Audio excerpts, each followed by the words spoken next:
الأنبياء والمرسلين وعلى آله وأصحابه أجمعين.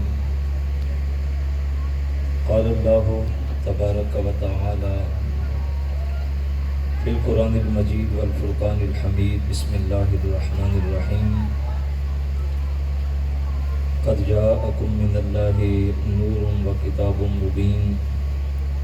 صدق الله العظيم. إن الله وملائكته يصلون على النبي يا أيها الذين آمنوا صلوا عليه وسلموا تسليما. الصلاة والسلام عليك يا سيدي يا رسول الله وعلى آلك وأصحابك يا سيدي يا حبيب الله. الصلاة والسلام عليك يا رحمة للعالمين وعلى آلك وأصحابك يا شفيع المذنبين. تمام حمد و ثنا، تعریف و توصیف اللہ جل مجدہ الکریم کی ذات بابرکات کے لیے. درود پاک کا نذرانہ عقیدت حضور نبی رحمت صلی اللہ علیہ وسلم کی بارگاہ میں محبتوں کا نذرانہ پیش کرنے کے بعد معزز محترم حاضرین و سامعین، بالخصوص اسٹیج پر تشریف فرما مہمانان گرامی، منتظمین محفل، السلام علیکم ورحمۃ اللہ وبرکاتہ. آج کی یہ خوبصورت محفل جو نبی رحمت صلی اللہ علیہ وسلم کے تذکرہ دل نواز کے ساتھ یہاں پہ منعقد کی گئی، اللہ کی بارگاہ میں دعا ہے کہ اللہ اس بزم کا ایک ایک لمحہ اپنی بارگاہ میں قبول اور منظور فرمائے. اختصار کے ساتھ چند باتیں آپ کے گوش گزار کر کے اپنی معروضات کو سمیٹوں گا. چند لمحوں کے لیے آپ کی توجہ درکار رہے گی. اللہ سب کا آنا اپنی بارگاہ میں قبول فرمائے اور ایک ایک قدم پہ رحمتیں اور برکتیں نصیب فرمائے. ہماری سعادت مندی ہے کہ اللہ نے ہمیں اپنے محبوب علیہ السلام کے ذکر کے لیے یہاں جمع ہونے کا موقع فراہم کیا، اور ہم اس پہ جتنا بھی شکر ادا کریں کہ اللہ نے ہمارا تعلق اپنے نبی صلی اللہ علیہ وسلم کے ساتھ جوڑا ہے. یقین کریں کہ یہ وہ سعادت تھی کہ جس سعادت کو پانے کے لیے نبی بھی دعائیں کرتے رہے، التجائیں کرتے رہے. حضرت موسیٰ علیہ السلام کو جب تورات کی تختیاں دی گئیں تو انہوں نے تورات میں پڑھا، اللہ کی بارگاہ میں دعا کی، اے اللہ کتاب میں ایک ایسی امت کا ذکر پڑا ہے جو آئے گی سب سے بعد میں لیکن نمبر پہلا لے جائے گی. آپ نے کبھی فوج کو دیکھا ہو، جب ان کو مشق کرواتے ہیں تو ایک لائن میں کھڑا کرتے ہیں اور ایک ریفری ہوتا ہے جو ان کو چلنے کا اشارہ دیتا ہے. جب ان کو واپس بلانا مقصود ہوتا ہے تو وہ ریفری کہتا ہے ٹرن اباؤٹ، واپس آؤ. تو وہ دائرے میں چکر کاٹ کے نہیں آتے، جس جگہ رکتے ہیں اسی جگہ اپنے رخ کو پھیر لیتے ہیں. تو جاتے وقت جو سب سے آخر میں ہوتا ہے رخ پیچھے موڑتے ہیں تو وہ سب سے پہلے ہو جاتا ہے. حضرت موسیٰ علیہ السلام نے عرض کی، مالک ایسی امت کا تذکرہ پڑا ہے جو آنے میں سب سے آخر میں ہوگی لیکن جنت میں جاتے وقت ان کا نمبر پہلا ہوگا. عرض کی مالک یہ اعزاز میری امت کو دے دے. کہا نہیں موسیٰ، وہ میرے محبوب محمد کی امت ہے جس کو میں نے یہ اعزاز عطا کیا. پھر دعا کرتے مالک ایسی امت کا ذکر پڑا ہے جو خود صدقہ کرے گی اور خود کھائے گی اور خود ثواب پائے گی، جبکہ پچھلی امتوں کے اندر صدقہ کھایا نہیں جاتا ہے۔ اونچی جگہ پہ رکھتے، خاک کس طرح آگ اس کو بناتی، اچکتی تو قبولیت کی علامت قرار پاتا۔ لیکن عرض کی مالک ایسی امت کا ذکر پڑا ہے جو خود صدقہ کر کے خود کھائے گی اور خود ثواب پائے گی۔ اے اللہ وہ امت میری امت بنا دے، کہا نہیں موسیٰ میرے محبوب کی امت ہے۔ اے اللہ ایسی امت کا ذکر پڑا ہے جس کا بچہ بچہ اس کی انجیل کو زبانی پڑھے گا۔ پچھلی کتابوں کا حافظ امت میں صرف نبی ہوتا تھا، لیکن کہا وہ امت ایسی ہوگی جس کا بچہ بچہ اس کی کتاب کو زبانی پڑھے گا۔ کہا مالک یہ امت میری امت بنا دے، کہا نہیں موسیٰ یہ میرے محبوب کی امت ہے۔ اے اللہ ایسی امت کا ذکر پڑا ہے جو نیکی کریں گے ایک تو ثواب 10 کا پائیں گے، اور گناہ ایک کریں گے تو نامہ اعمال میں ایک ہی لکھا جائے گا۔ اے اللہ یہ امت میری امت بنا دے، کہا نہیں موسیٰ میرے محبوب کی امت ہے۔ ایک ایک سوال پہ آرزو کرتے رہے، دعا کرتے رہے، تمنا کرتے رہے، اور ہر سوال کا جواب یہ ملا کہ موسیٰ یہ میرے محبوب کی امت ہے۔ لیکن آخر میں جا کے موسیٰ علیہ السلام نے جو کلمات کہے، آپ سنیں گے تو آپ کے سینوں میں ٹھنڈ پڑے گی، آپ کو اپنے مقدر پہ ناز ہوگا کہ اللہ نے ہمیں کتنا ستھرا مقدر دیا۔ اللہ کا جلیل القدر نبی ہے، صاحب کتاب ہے، صاحب امت ہے، صاحب معجزات ہے، لیکن اللہ کی بارگاہ میں دعا کرتے ہیں اے اللہ وہ امت میری نہیں بناتا تو نہ بنا، وہ جو موسیٰ کو ہی اس محمد کا امتی بنا دے۔ صاحب بات سمجھنے کی ہے کہ جس امت میں آنے کے لیے نبی دعائیں کرتے رہے اور نبی التجائیں کرتے رہے، لیکن ہمیں کوئی دعا نہیں مانگنی پڑی، ہمیں کوئی التجا نہیں کرنی پڑی، ہمیں ہاتھ نہیں پھیلانے پڑے، ہمیں رات کو مصلے نہیں بچھانے پڑے، ہمیں دعائیں نہیں مانگنی پڑی۔ ہم دنیا میں آئے تو مؤذن نے آ کے کان میں بشارت دی، مبارک ہو مصطفیٰ کی امتی بن کے آئے ہو۔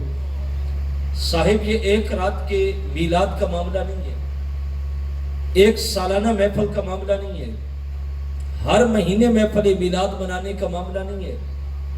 حقیقت یہ ہے کہ ہم ایک ایک لمحہ اللہ کا شکر کرتے رہیں تو حق شکر ادا نہیں کر سکتے کہ اللہ نے ہمارا مقدر اتنا بلند کیا کہ جس نبی کی امت میں آنے کے لیے نبی دعائیں کریں اور نبی التجائیں کریں، اور اللہ نے وہ سعادت ہمیں دی کہ دنیا میں آئے، مؤذن نے آ کے کان میں بشارت دی، مبارک ہو مصطفیٰ کی امتی بن کے آئے ہو۔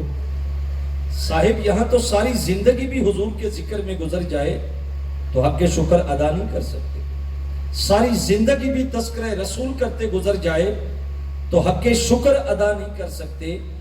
کہاں ہم اور کہاں وہ نگہت گل۔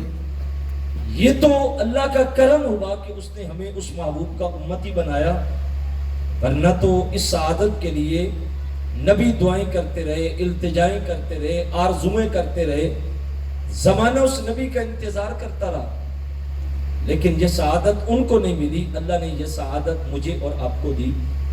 آپ پڑھیں کتب کو، حضور علیہ السلام کی ولادت سے 1000 سال قبل مکہ المکرمہ کی وادی میں رہنے والا ایک بوڑھا شخص جب مکے سے نکلنے لگا، عمر بن نفیل، تو اس کو ملنے والوں نے کہا کہاں جا رہے ہو؟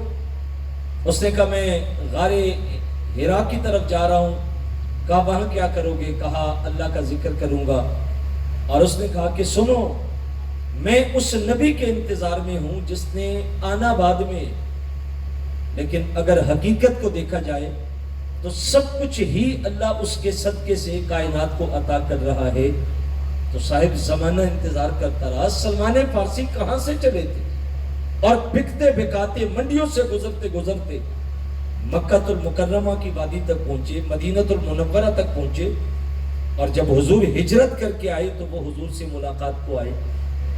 تو صاحب زمانہ انتظار کرتا رہا، لوگ دعائیں کرتے رہے، لوگ آرزویں کرتے رہے، لیکن یہ سعادت اللہ نے ان کو نہیں دی، مجھے اور آپ کو۔ جبکہ ہم سوئے تھے، مقدر سویا تھا، لیکن پھر آ کے کسی نے دستک دے کے جگایا اور ہمیں مبارکباد دی کہ مبارک ہو مصطفیٰ کے امتی بن کے آئے ہو۔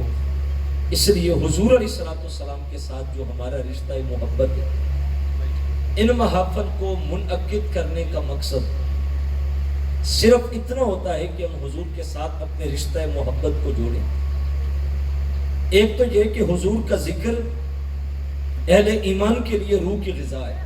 جب حضور کا ذکر ہوتا ہے تو اہل ایمان کے ایمان کو جلا نصیب ہوتی ہے، اور جب حضور کی نعت خوانی ہوتی ہے قرآن کی صورت میں، نظم کی صورت میں، نثر کی صورت میں، تلاوت کی صورت میں، نعت کی صورت میں، بیان کی صورت میں، حضور علیہ السلام کے کمالات، حضور علیہ السلام کے فضائل کا تذکرہ ہوتا ہے، تو یہ اہل ایمان کے لیے سعادت کی بات ہوتی ہے۔ دیکھیں، بیٹے کے سامنے باپ کی فضیلت بیان ہو تو بیٹا خوش ہوتا ہے، شاگرد کے سامنے استاد کی فضیلت بیان ہو تو شاگرد خوش ہوتا ہے، مرید کے سامنے پیر کی فضیلت بیان ہو تو مرید خوش ہوتا ہے کہ میرے شیخ کا تذکرہ ہے، میرے استاد کا تذکرہ ہے، میرے باپ کا تذکرہ ہے۔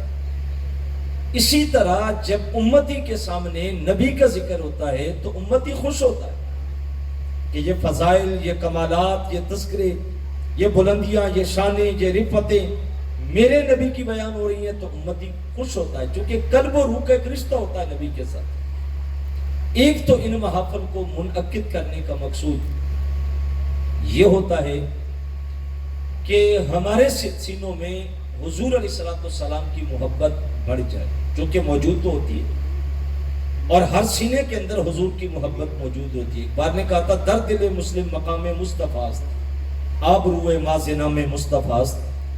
اقبال کہتا ہے ہر مومن کے سینے میں ٹھکانہ میرے مصطفیٰ کا ہوتا ہے۔ تو حضور علیہ السلام کا تذکرہ اور حضور کا ذکر اور حضور کی محبت ہر سینے کے اندر موجود ہوتی ہے، اور حضور کا تذکرہ، حضور کا ذکر، حضور کے فضائل، یہ آج کی بات نہیں، صحابہ کی بات ہے۔ حضرت صدیق ابو ہریرہ رضی اللہ تعالی عنہ کے بارے میں آتا ہے کہ سیدنا ابو ہریرہ رضی اللہ تعالی عنہ حضور کے وصال باکمال کے بعد جو دیہاتوں سے راستے شہر کی مدینے کی طرف، شہر مدینہ کی طرف آتے تھے، تو وہ راستے میں بیٹھ جاتے۔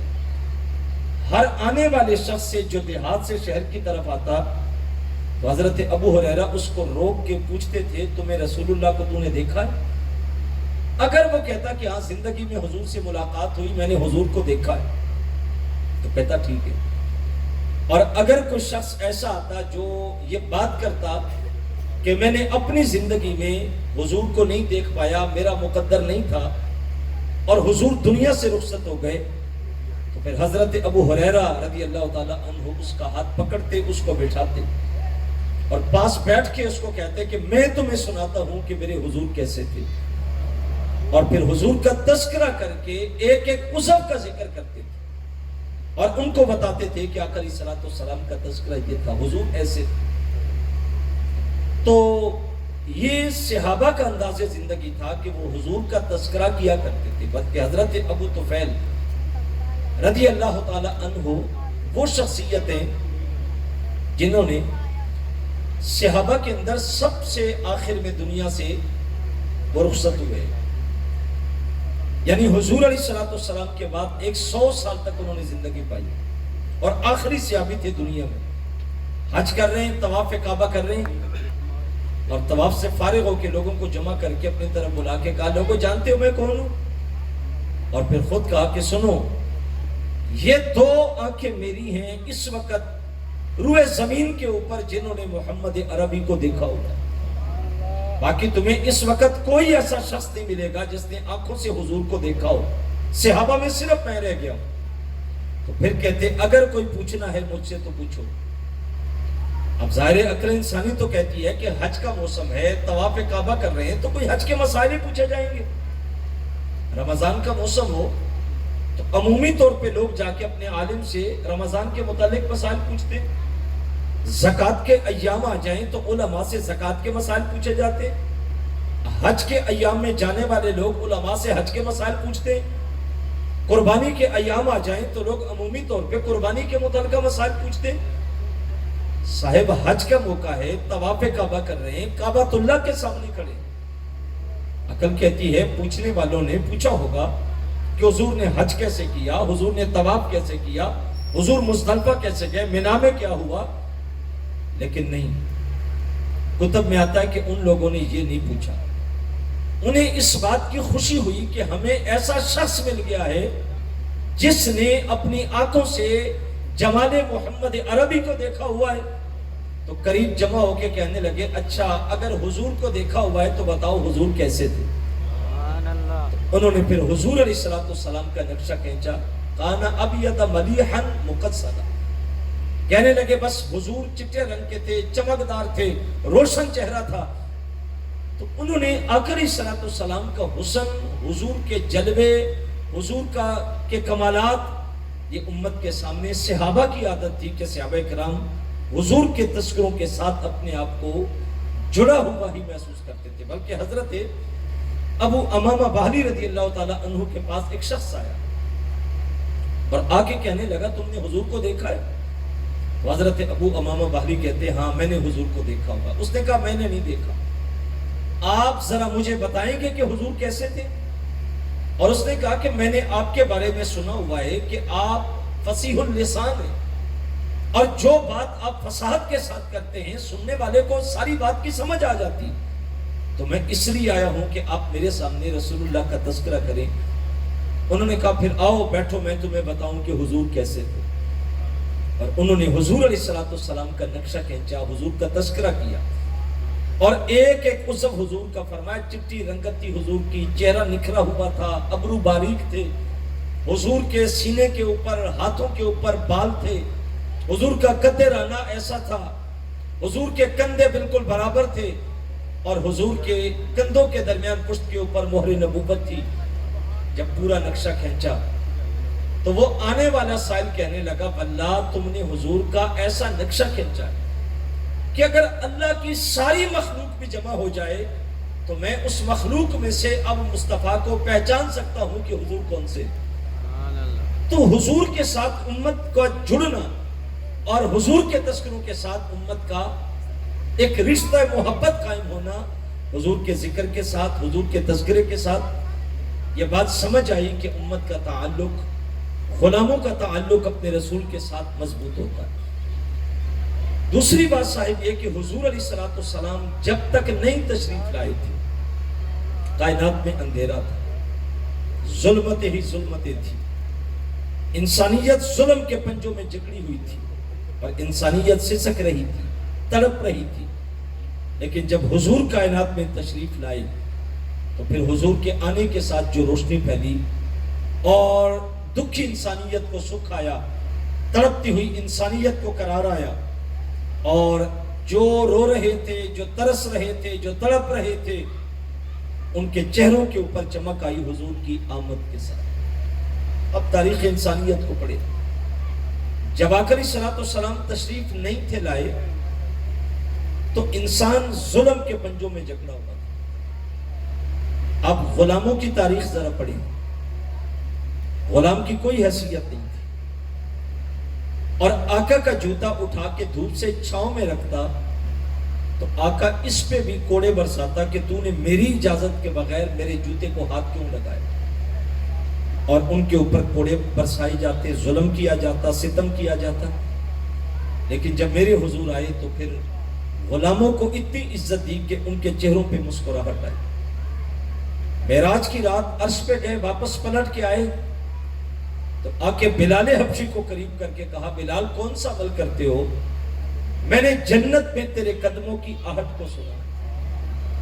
جس غلام کو ساتھ بٹھانے کو کوئی تیار نہیں، جس غلام سے آقا بات کرنے کا روادار بھی نہیں، جو غلام جوتے کو ہاتھ بغیر اذن کے لگائے تو آقا کوڑے برسائے، اور اس غلام کو یہ کہا جائے کہ تیرے قدموں کی آہٹ جنت میں سنی ہے، تو بتاؤ بلال حبشی زمین سے اٹھ کے عرش تک نہیں پہنچ گئے ہوں گے؟ بلال حبشی رضی اللہ تعالی عنہ کو یار غلامی کی ساری تھکن دو جملوں نے اتار نہیں دی کہ جس سے کوئی پاس بٹھانے کو تیار نہیں، جس کا ذکر کرنے کو کوئی تیار نہیں، اور اس سے نبیوں کا سردار کہے کہ جنت میں تیرے قدموں کی آہٹ کو سنا ہے. وہی عزت تھی، عظمت تھی جو غلاموں کو عطا کی گئی. انسانیت کے کئی روپ ہوتے ہیں. باپ کی کوئی عزت کوئی قدر حضور سے قبل نہیں تھی. میرے رسول نے آ کے زمانے کو بتایا کہ باپ کی عزت اور قدر کیا ہوگی. جب ایک بوڑھا شخص بارگاہ رسالت مآب میں آیا اور آ کے عرض کرتا کہ حضور بیٹا جوان ہو گیا, چیزوں کو ہاتھ نہیں لگانے دیتا. اللہ کے رسول فرمایا بلا کے لاؤ. باپ گیا, بیٹے کو بلا لایا. حضور فرمایا جوان تیرا باپ شکایت کر رہا کہ چیزوں کو ہاتھ نہیں لگانے دیتا. اس نے عرض کی حضور میں چیزیں سوا کے سجا کے ترتیب سے رکھتا ہوں, اور یہ بوڑھا ہے ہاتھ مارتا ہے تو چیزیں خراب کر دیتا ہے. سنو میرے حضور کے لفظ. اللہ کے محبوب علیہ السلام نے ارشاد فرمایا جوان تو بھی اور تیرا سارا مال تیرے باپ کی ملکیت ہے, وہ جیسے چاہے اس میں ہاتھ مارے, خراب کرے, ٹھیک کرے, تجھے روکنے کا کوئی حق نہیں. میلاد والے نبی کا پیغام یہ تھا کہ ماں باپ کی قدر کرو, عزت کرو. اور یہاں تک اللہ کے رسول نے ارشاد فرمایا الجنت تحت اقدام الامہات, فرمایا جنت والدین کے قدموں کے نیچے. ایک مقام پہ فرمایا الجنت تحت اقدام الابوین, فرمایا جنت کو اللہ نے والدین کے قدموں کے نیچے رکھا. ماں اور باپ کے ساتھ اسلام نے, حضور نے آ کے جوڑا تھا, ورنہ ان کی قدر و قیمت نہیں. کیا کوئی تاریخ کے ساتھ, سیرت کے کتب کے ساتھ جڑا ہوا شخص اس بات کو بھول سکتا ہے کہ جب عکاس کے میلے میں اور منڈیوں میں بیٹے ماں کو پکڑ کے فروخت کے لیے کھڑا کرتے اور آنے والے گاہک کو بتایا جاتا کہ یہ وزن اٹھا لیتی ہے, تیز رفتار ہے, سمجھدار ہے, اس غرض کے ساتھ کہ خریدار اچھا ریٹ لگائے گا, اور صبح سے لے کر شام تک ماں کھڑی ہوتی اور گاہک کو دکھایا جاتا کہ چلنے میں ایسی, وزن اٹھانے میں ایسی, صحت مند ایسی, رنگت ایسی, اور مائیں ذلت کی چکی میں پس رہی تھی, شرم کی وجہ سے سر جھکے ہوتے. لیکن جب میرے حضور تشریف لائے تو آسمان سے جنت کو کھینچ کے ماں کے قدموں کے نیچے رکھا اور بیٹوں سے کہا نادانو, ماں بیچنے کی چیز نہیں ہے, تمہاری جنت اللہ نے اس ماں کے قدم کے نیچے رکھی. اور کائنات میں آ کے والدین کے ساتھ بچوں کو جوڑا میرے رسول نے. آج اگر ہم حضور کے دین کے ساتھ اپنے آپ کو جوڑ لیں, اور یہ محافل منعقد کرنے کا مقصد یہ ہوتا ہے کہ یہ محافل ہمیں دین کے قریب کرتے ہیں. ان محافل کے ذریعے ہم دین کے قریب ہوتے ہیں, حضور کا تذکرہ سنتے ہیں, حضور کے فضائل سنتے ہیں, حضور کے کمالات سنتے ہیں, اور ساتھ ہم حضور کی تعلیمات سنتے ہیں کہ حضور نے زندگی گزارنے کا ڈھب اور سلیقہ کیا دیا. اگر تو ہم اس تعلیم سے دور ہیں جو پیغام رسول اللہ نے دیا تھا امت کو, اگر وہ ہمارے پلے نہیں ہے تو پھر یاد رکھیے گا ہماری زندگی کا کوئی مقصد نہیں ہے. جو حضور پیغام لے کے آئے, جو حضور طریقہ لے کے آئے, اور جس جگہ پہ حضور نے آ کے امت کو کھڑا کرنا چاہا تھا کہ یہ امت باعمل امت بنے اور دین کے ساتھ, اللہ کے احکامات کے ساتھ جڑ کے اپنی زندگی گزارے, اگر ہماری زندگی میں وہ چیزیں نہیں ہیں. لیکن زبانی جمع خرچ اور نعرے بڑے آسان ہیں, میں بھی آپ سے لگوا سکتا ہوں. آپ دونوں ہاتھ کھڑے کر کے نعرہ لگائیں, آپ ایک ہاتھ کھڑا کر لیں, آپ نے جنت میں جانا ہے تو آپ ہاتھ کھڑا کر لیں, یہ آسان ہے. میں کہوں گا آپ لگا بھی لیں گے, لیکن مجھے بتائیے گا کہ کیا جنت اتنی سستی ہو گئی کہ ہاتھ کھڑا کرنے پہ جنت ملے گی؟ صاحب ایسا نہیں. میں اور آپ اندر اتر کے دیکھیں کہ جس رسول کے نام پہ ہم جمع ہیں اور راتوں کو جاگ رہے ہیں, کہ میں کہتا ہوں اعزاز کی بات ہے. اور یہ بھی ذہن میں رکھ لیں کہ یہاں آنے والا خود نہیں آتا جب تک اس کو بلاوا نہیں دیا جاتا, جب تک اس کے مقدر میں یہ سعادت لکھی نہیں جاتی. لیکن ہم اندر اتر کے یہ دیکھیں کہ جس رسول نے پتھر کھا کے جو دین ہم تک پہنچایا, طائف کی وادیوں تک حضور گئے تھے اور پتھر کھا کے دین امت کو دیا تھا. ہم ذرا غور و فکر کریں, اپنے اندر جھانکیں, کیا وہ دین ہمارے پاس عملی صورت میں موجود ہے یا نہیں؟ اگر تم صرف زبانی جمع خرچ تک رہیں گے اور مطمئن ہو جائیں کہ بس محفل میں چلا گیا, نعرے لگا لیے, مولوی صاحب نے کہا تو میں نے ہاتھ کھڑے کر لیے, تو یہی میرے لیے کافی ہے, تو صاحب یہ کافی نہیں ہے. ہمیں پہلے اندر جھانکنا پڑے گا کہ جس رسول نے پتھر کھا کے جو دین آگے امت تک پہنچایا تھا، کیا وہ ہماری زندگی میں موجود ہے یا نہیں؟ ماں باپ کے ساتھ رسول اللہ نے امت کا رشتہ جوڑا تھا. ہم یہ اندر جھانک کے دیکھیں کہ کیا ہمارا رشتہ والدین کے ساتھ کیسا ہے. اگر تو میں عاشق رسول بھی ہوں، میں کوئی محفل بھی نہیں چھوڑتا، ہر جگہ پہلے پہنچتا ہوں، اور ماں باپ کے ساتھ جب بات کرتا ہوں تو ماں بھی ڈرتی ہے، باپ بھی ڈرتا ہے کہ کہیں بدتمیزی نہ کر دے، تو مجھے بتاؤ پھر ان محفلوں میں ساری رات بیٹھ کے بھی ہم نے حاصل کچھ نہیں کیا اگر ہماری زندگی میں وہ دین نہیں، عملی صورت میں نہیں ہے. میں نے پہلے اس کیا کہ یہ مشکل مرحلہ ہے، لیکن صحابہ کرام رضوان اللہ علیہم اجمعین کی عادت یہ تھی کہ جو حضور کہہ دیتے وہ کر دیتے. آپ نے شاید یہ تذکرہ کہیں پڑھا ہو کہ آقا علیہ الصلوۃ والسلام کی بارگاہ میں ایک صحابی آئے جو بالکل جوان تھے اور چڑھتی جوانی تھی، خوبصورت تھے. تو اللہ کے محبوب علیہ الصلوۃ والسلام کی بارگاہ میں جب آئے اور بیٹھے تو میرے حضور کا انداز بڑا خوبصورت تھا. نام ان کا تھا حضرت حریم. چڑھتی جوانی، لیکن دو عادتیں تھیں ان کی. ایک ان کی عادت یہ تھی کہ ان کی شلوار ٹخنوں سے نیچے ہوتی، اور دوسری عادت ان کی یہ تھی کہ ان کے بال کندھوں سے نیچے تھے. جبکہ یہ دونوں عمل اسلام میں مرد کے لیے منع کیے گئے.